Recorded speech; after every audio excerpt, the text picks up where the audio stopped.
Have you ever wondered why some people seem to navigate life with incredible emotional resilience, while others get constantly drained by the people around them?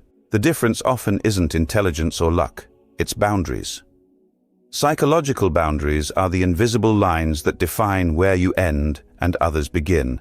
And according to Carl Jung, one of history's most influential psychologists, setting these boundaries isn't selfish. It's essential for your mental health and personal development. Today we're diving deep into the 6 psychological boundaries that emotionally intelligent people consistently set in their lives. These aren't just random tips. They're based on Jungian psychology, the work of Carl Jung, who revolutionized our understanding of the human mind. You might think you already know what boundaries look like, maybe saying no to extra work or limiting time with difficult people. But what I've discovered after studying Jung's work for over a decade is that true psychological boundaries go much deeper than most people realize. They operate on both conscious and unconscious levels, and they directly impact your individuation process, Jung's term for becoming your authentic self. In this video, I'm going to break down exactly what these 6 essential boundaries are, why they matter according to Jungian psychology, and most importantly, how to implement them in your own life, starting today. By the way, I've condensed hundreds of pages of Jung's writings and modern psychological research into these 6 actionable boundaries, so you might want to grab a notebook. Whether you're struggling with people-pleasing, feeling emotionally drained, or simply want to enhance your psychological well-being, these boundaries will transform how you interact with the world around you. Let's dive in. Boundary number 1, the shadow boundary, limiting projections. Most people never realize that they're constantly projecting their unconscious material onto others, and Jung called this hidden side of ourselves the shadow. This first boundary is about recognizing when you're seeing your own unacknowledged traits in other people. The shadow contains not just negative qualities you've disowned, but also positive potential you haven't claimed. When you project it outward, you give away your power and remain stuck in psychological patterns. Setting a shadow boundary means pausing when you feel intense negative reactions to someone and asking, "What might this reveal about me?" This doesn't mean others don't have flaws. It means recognizing when your reaction is disproportionate to the situation. The shadow boundary in practice looks like noticing when you have an unusually strong emotional reaction to someone, asking yourself what quality you might be seeing in them that you're denying in yourself, taking responsibility for your projections rather than blaming others, and journaling about patterns in your projections to better understand your shadow. Jung believed that integrating your shadow, acknowledging these disowned parts, is essential for psychological health.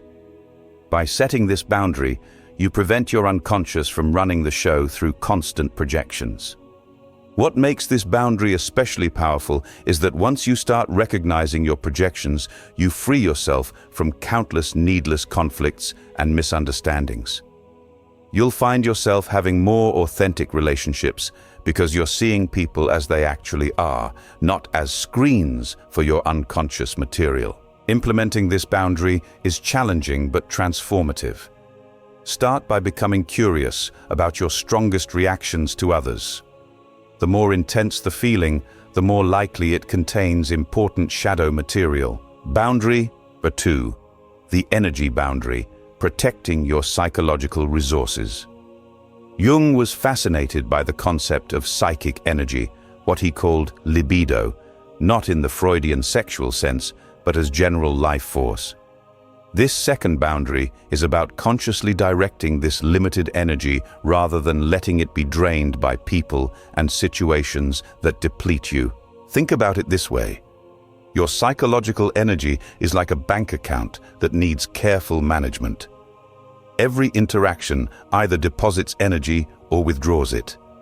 Smart people recognize this and set firm boundaries around energy-draining people and activities. Jung observed that introverts and extroverts manage energy differently.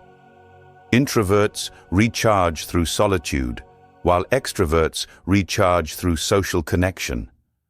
But regardless of your type, everyone needs to protect their energy. Setting an energy boundary in practice means identifying your energy vampires.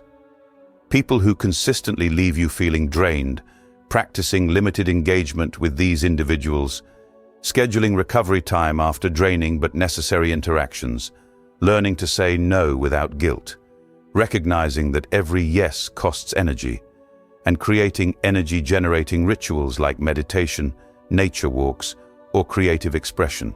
According to Jung, this isn't selfish, it's psychologically necessary. He wrote that modern society puts excessive demands on our energy, pulling us in too many directions and preventing the introspection needed for individuation.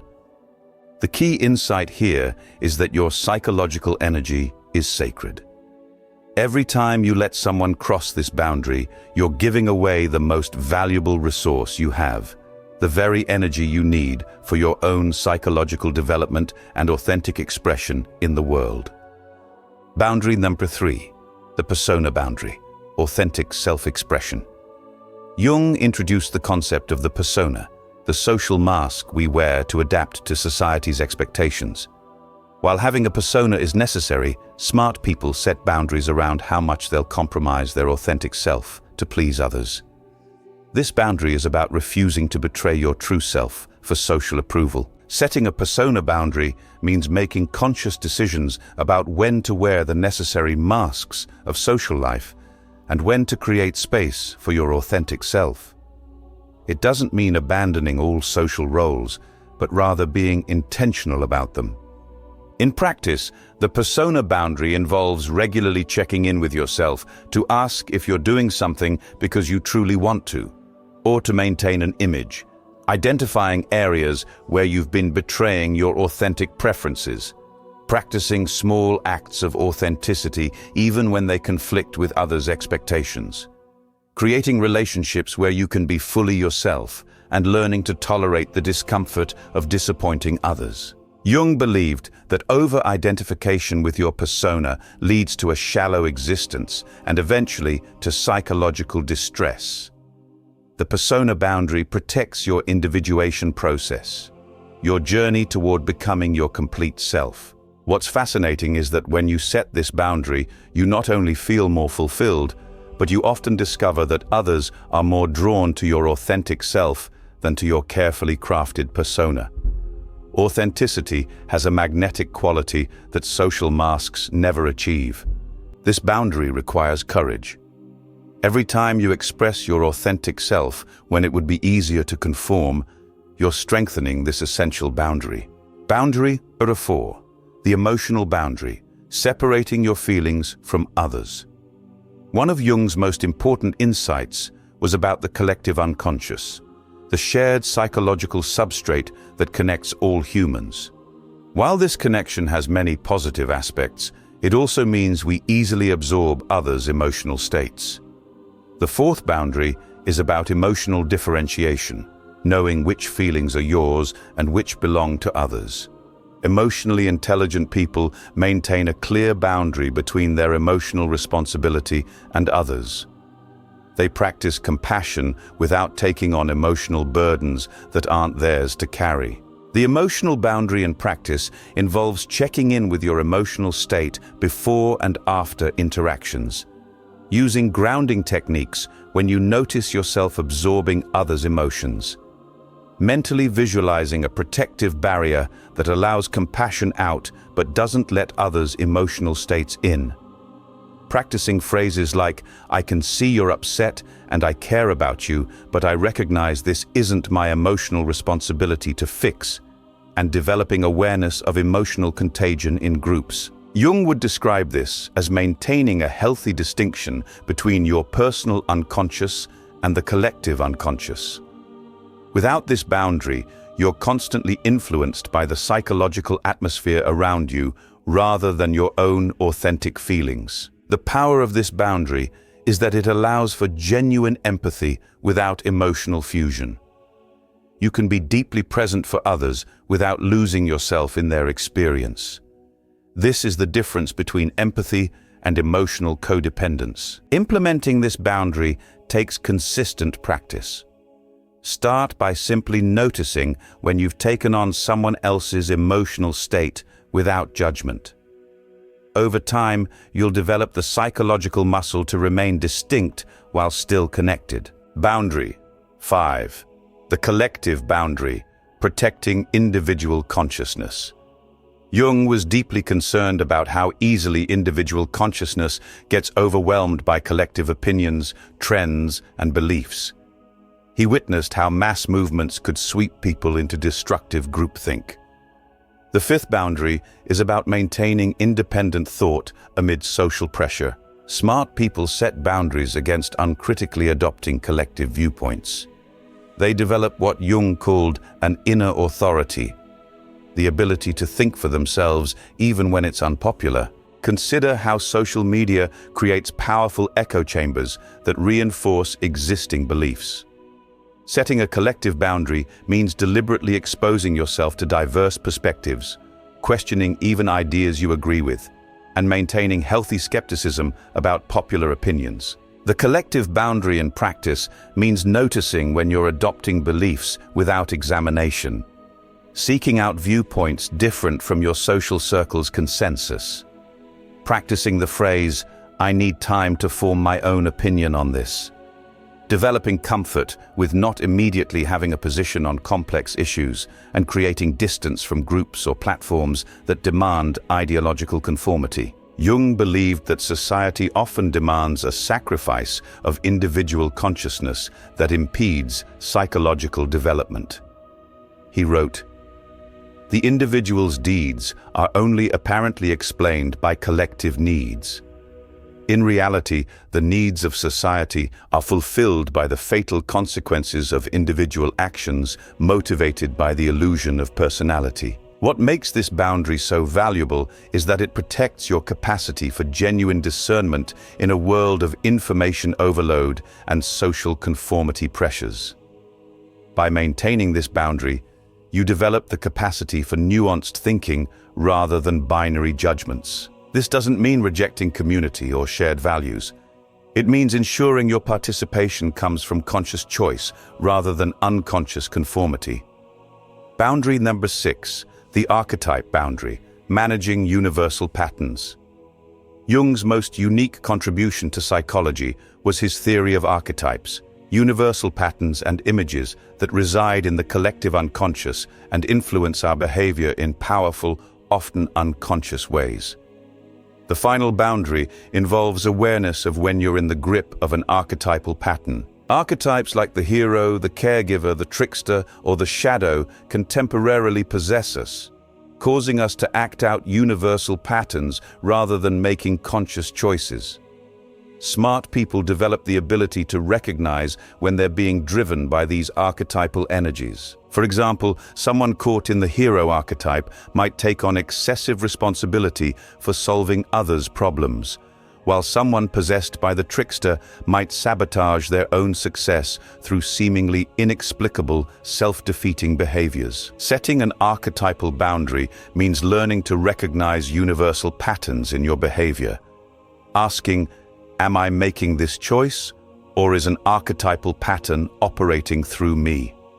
Developing relationships with trusted people who can help you see when you're in an archetypal grip. Creating rituals or practices to consciously engage with archetypal energy rather than being unconsciously driven by it. And journaling about recurring patterns in your life to identify archetypal influences. Jung believed that archetypes are neither good nor bad, they simply are. The problem comes when we're unconsciously possessed by them rather than consciously relating to them. The beauty of this boundary is that it allows you to access the immense power and wisdom of these universal patterns without being controlled by them. You can draw on the hero's courage or the caregiver's compassion when appropriate, but maintain your individual agency. This boundary requires ongoing psychological education. The more familiar you become with archetypal patterns, the more easily you can recognize their influence in your life and set appropriate boundaries. Now that we've explored these 6 psychological boundaries, the shadow boundary, the energy boundary, the persona boundary, the emotional boundary, the collective boundary, and the archetype boundary, I want to emphasize something crucial. Boundaries aren't walls. They're permeable membranes that allow for connection while maintaining psychological integrity. Jung believed that true individuation, becoming your complete, authentic self, requires both separation and connection. These boundaries create the necessary psychological space for your unique self to emerge, while still allowing for meaningful relationships and community engagement. The most psychologically healthy people aren't those who isolate themselves from others or from challenging emotions. They're those who develop these nuanced boundaries that protect their psychological integrity while remaining engaged with life. Start by identifying which of these 6 boundaries feels most relevant to your current challenges. Focus on developing that boundary first, knowing that each one strengthens the others. Remember that boundary setting is a practice, not a one-time event.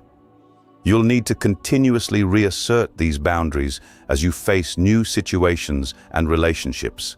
As Jung wrote, "The privilege of a lifetime is to become who you truly are."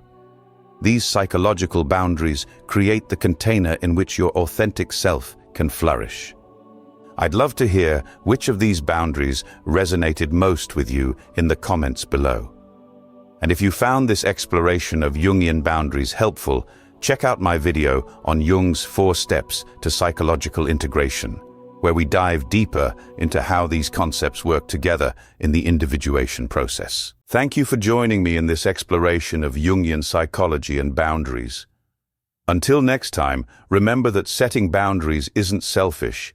It's the foundation of psychological health and authentic living.